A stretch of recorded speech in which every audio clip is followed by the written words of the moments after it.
അത് ബുദ്ധിമാനായ നിന്റെ അച്ഛന്റെ അഭിനയം.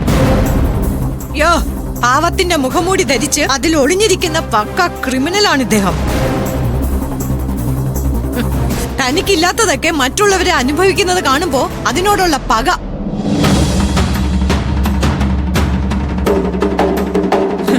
സ്വന്തം മകള് എങ്ങനെയെങ്കിലും ഈ വീട്ടിൽ കയറി പറ്റിയപ്പോ ഇവിടത്തെ സൗഭാഗ്യങ്ങൾ മുഴുവൻ സ്വന്തമാക്കാന്ന് വെച്ചപ്പോ അത് നടക്കാത്തതിനുള്ള പക. ആ പകയാ എന്റെ മകന്റെ ജീവന്റെ വില പറഞ്ഞത്. ഇവൻ തന്നെ അവനെ കൊല്ലാൻ നോക്കിയത്. അയ്യോ,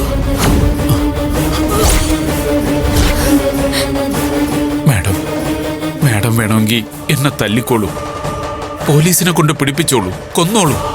പക്ഷേ നെഞ്ചിത്തട്ടി സുദേവൻ പറയുക, അങ്ങനെ ഒരു ചിന്ത ഒരു കാലത്തും എന്റെ അടുത്തുകൂടി പോയിട്ടില്ല. ഈ കുടുംബത്തിലുള്ളവരെ മുഴുവൻ ദൈവങ്ങളുടെ സ്ഥാനത്ത് മാത്രമേ സുദേവൻ കണ്ടിട്ടുള്ളൂ. മതി മതി മതി, ദൈവങ്ങളെ പോലുള്ള കാണലും ആരാധനയും ഒക്കെ. നോക്ക്, ഹോസ്പിറ്റലിൽ പോകാനോ സൂര്യയെ കാണാനോ നിങ്ങൾ ആരും ശ്രമിക്കരുത്. പിന്നെ തിരിച്ച് വീട്ടിലേക്ക് വന്ന ഒരു കോള് പോലും ഈ കൂട്ടത്തിൽ നിൽക്കുന്ന ഒരാളുടെ ഭാഗത്തൊന്നും ഉണ്ടാവരുത്.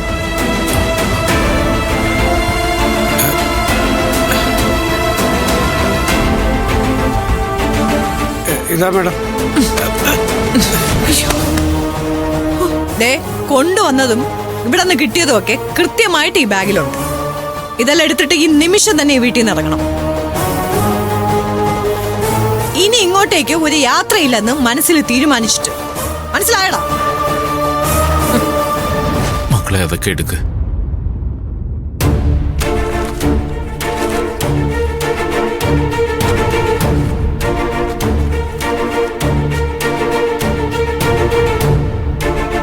എന്റെ വീടിന്റെ ഉമ്മറത്തൊരു പട്ടിയെ വാങ്ങി കിട്ടിയ അതിനോട് എനിക്കൊരു സ്നേഹം കാണും.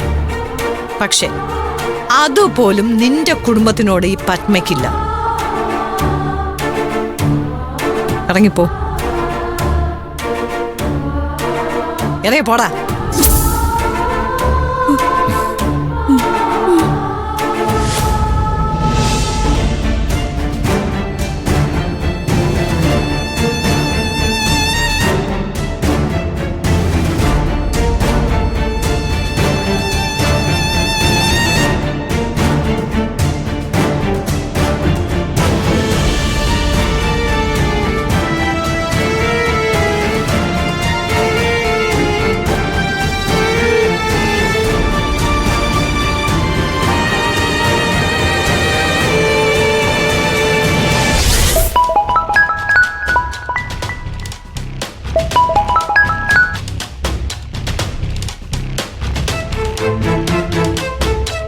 ഹലോ വിജയ്, എങ്ങനെയുണ്ട് സൂര്യയുടെ കണ്ടീഷൻ?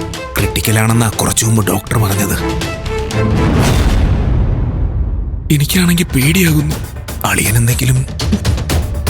ഒന്നുമില്ല വിജയ്, പെട്ടെന്നുണ്ടായ ഷോക്കായിരിക്കും. കുറച്ചു സമയം കഴിയുമ്പോൾ അത് നോർമലാവും. നിങ്ങളെന്താ ഇങ്ങോട്ട് വരാത്തത്? മമ്മി ഇവിടെ നിന്നതിന് കാര്യമുണ്ട്. മമ്മി അവളുടെ കുടുംബത്തെ ഇറക്കി വിട്ടു. അതെയോ? വിജയ്, മമ്മി എന്താ അവരോട് പറഞ്ഞതെന്നറിയോ? നന്ദിനിയെ ഇത്രയും കാലം വീട്ടിലിട്ട് ഉപദ്രവിച്ചതിന് നന്ദിനിയുടെ അച്ഛന് സൂര്യയോട് പകയുണ്ടെന്ന്. ആ പക തീർക്കാൻ വേണ്ടി അയാള് ബോധപൂർവം ചെയ്തതാണ് ഇതൊക്കെ എന്നാ മമ്മി വിളിച്ചു പറഞ്ഞത്. എന്നിട്ട് അല്ലെന്ന് പറഞ്ഞ് അയാളെ തർക്കിക്കാനും കരയാനും ഒക്കെ നോക്കി. പക്ഷെ മമ്മി വിട്ടുകൊടുക്കോ? ഇനി ഒരിക്കലും ഇവിടെ വരാൻ പാടില്ലെന്ന് പറഞ്ഞിട്ടാ ഇറക്കി വിട്ടത്. മമ്മി തുടങ്ങി വെച്ച അതേ കാര്യം തന്നെയാണ് നമ്മളും പറയേണ്ടത്. സുദേവന് സൂര്യയോടുള്ള പക ഞാനും മമ്മിയും ഹോസ്പിറ്റലിൽ എത്തുമ്പോഴേക്കും വിജയും വേദയും അവളോട് പറഞ്ഞിരിക്കണം. ചിലപ്പോ അവളുടെ കുടുംബത്തിനെ ഇറക്കി വിട്ടതുപോലെ അവളെയും നമുക്ക് ഇറക്കി വിടാൻ പറ്റും. ഇന്ദ്രജ ചെയ്ത കാര്യത്തിന് നമുക്കൊരു മറ വേണം. അതിന് നല്ലത് നന്ദിനിയുടെ അച്ഛൻ തന്നെയാണ്. താനേ ആന്റിയും കൂട്ടി പെട്ടെന്ന് ഇങ്ങോട്ട് വരാൻ നോക്ക്. ഇവിടത്തെ കാര്യങ്ങൾ ഞാൻ ഏറ്റു.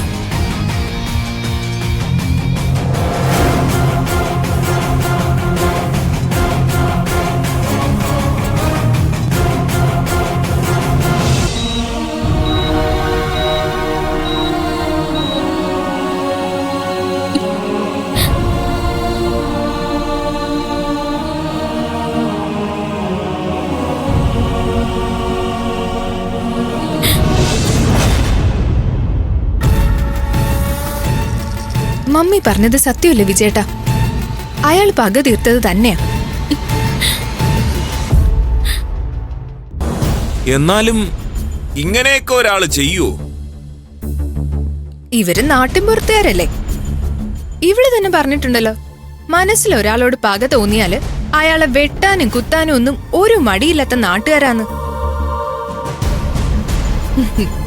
ആണും പെണ്ണും ഒക്കെ വാക്കത്തെയും കൊണ്ടല്ലേ നടപ്പ്. എന്നാലും ഒരു ഗതിയുമില്ലാത്ത മനുഷ്യനാണല്ലോ ഇതൊക്കെ ചെയ്തത്. അതോർക്കുമ്പോഴാ.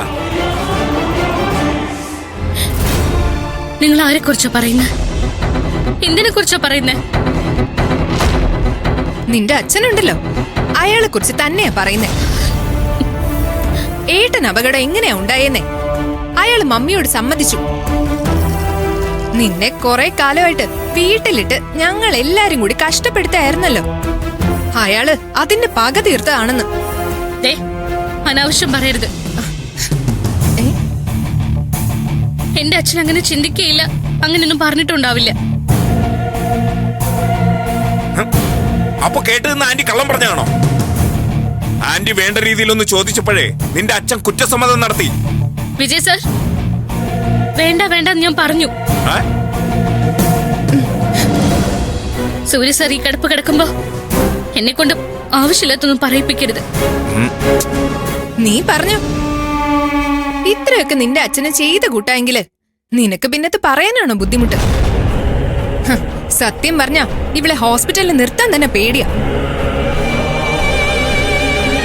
ഇവളുടെ അച്ഛന്റെ പക ഇവൾക്ക് ഉണ്ടെങ്കിലോ ഏട്ടനെ കൊന്നുകളയാൻ ഇവള് തീരുമാനിച്ചാലോ?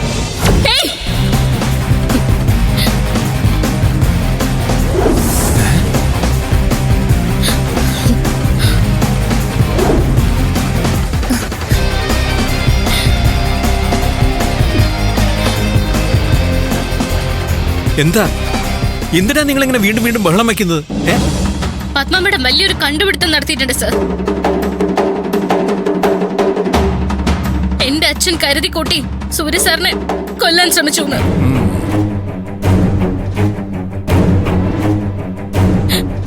അവിടെ അച്ഛനെ വീട്ടുകാരൊക്കെ ചോദ്യം ചെയ്യാത്രേ.